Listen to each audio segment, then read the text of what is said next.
Hey, First United Methodist friends and family, it's Pastor Shannon here with our weekly update for October 3rd. And it is crazy to believe that it's already October. Where has this year gone? It has certainly flown by for me. Well, last week I had a fun and busy and exciting week, and I wanted to just take a couple minutes to tell you about what all happened. Last Monday, I went into an interview with the District Committee on Ordained Ministry. And essentially, this is the first step in the process for me to become a provisional elder, which is another step in the process to become an ordained pastor, an ordained elder. And I know that a lot of you were thinking of me and praying for me as I went in for this interview. So I wanted to give you the good news that the interview went really well and they have passed me through to the next round. So I'll be meeting with the Missouri Conference Board of Ordained Ministry in January, and I'll let you know when that is, and I would appreciate your prayers at that time as well. Last week, I also had the opportunity to attend the Leadership Institute at Resurrection, a United Methodist church in Leawood, Kansas.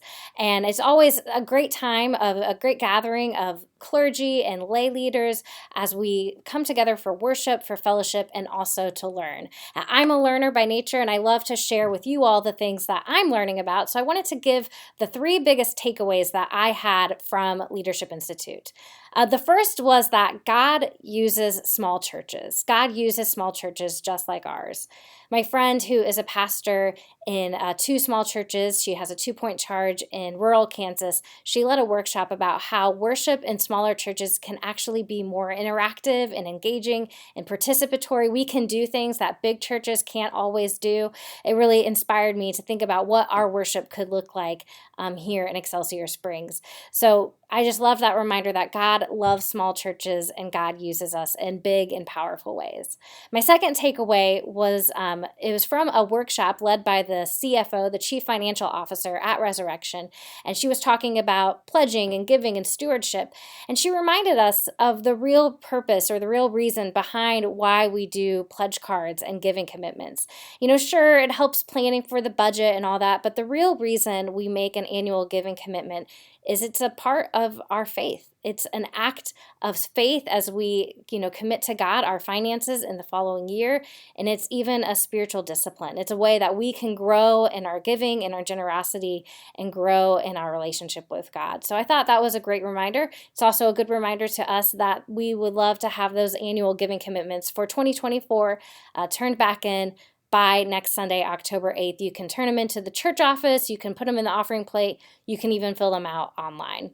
And then the third takeaway I had from Leadership Institute was that Pastor Adam reminded us that doubt is okay. In fact, doubt can even be a really powerful tool to move us closer to God.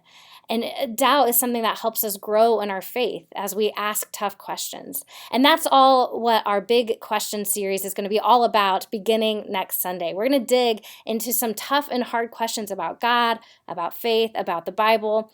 And I love that God is not afraid of our tough questions. God can handle our big questions. This would be a great sermon series to invite your friends or your neighbors or people who have questions about God to come and check it out. We'll have some posts on social media that you can share or send to your friends as a way to get everyone excited for this big question series that starts next Sunday.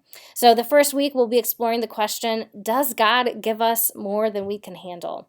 So I look forward to seeing you then. Until then, I hope you have a great week.